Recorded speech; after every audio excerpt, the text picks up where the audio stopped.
एकनाथ शिंदेंनी दगडू सकपाळ यांची भेट घेतली आणि दगडू सकपाळ शिवसेना युबीटीचे माजी आमदार आहेत. सकपाळांची मुलगी प्रभाग 203 मधून इच्छुक होती तर उमेदवारी मिळाली नाही, त्यामुळे दगडू सकपाळ नाराज असल्याचं कळतंय. तर शिंदेंनी सकपाळांची भेट घेतलेली आहे. दरम्यान याबाबत दगडू सकपाळ यांच्याबरोबर चर्चा केली आमचे प्रतिनिधी प्रवीण दाभोळकर यांनी.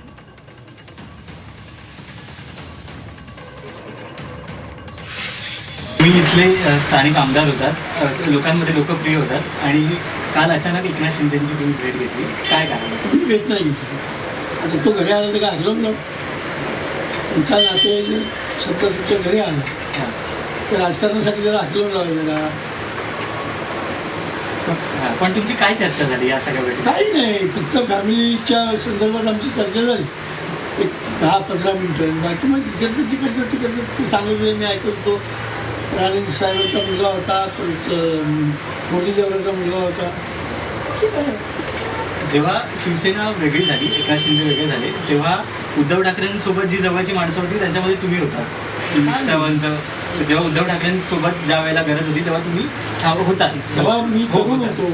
नाही, आता जेव्हा एकनाथ शिंदे वेगळे झाले शिवसेनेपासून, तेव्हा उद्धव ठाकरेंसोबत जे प्रमुख नेते होते त्यांच्यासोबत पाठीशी तुम्ही होतात सोबत. हां, आणि अशा वेळेला कामच आहे ते. बरोबर. आणि अशा वेळेला एक एकनाथ शिंदेची भेट होते, या सगळीकडे तुम्ही कसं पाहता? बघा, आता ते काल प्रचाराला घेऊन फिरत होते. प्रचार त्यांचा 10 वाजेपर्यंत संपलं, 10:15 वाजता ते दारात आले. आणि मला सांगा, तसं तो आमचा नातेवाईक आहे.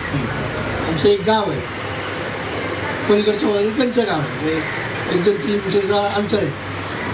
पण दारात कुणीही माणूस आला तर तुम्ही त्याला घरात घेणार नाही, मी नवीन पोळं शिकतो. आला, घरी आला, बसला, गेला. चर्चा काय चर्चा होणार आणखी? मी नाराज आहे, तो विषय वेगळा आहे, हा विषय वेगळा आहे.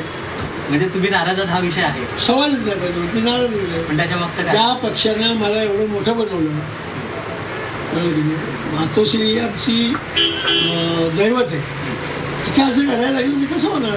काय पक्षाच्या बाबतीत होणार?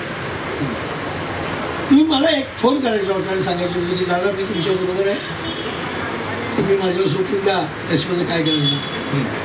साधं फोन म्हणजे आमची गरज संपते. म्हणून म्हातारी माणसं झालेली गरज संपते.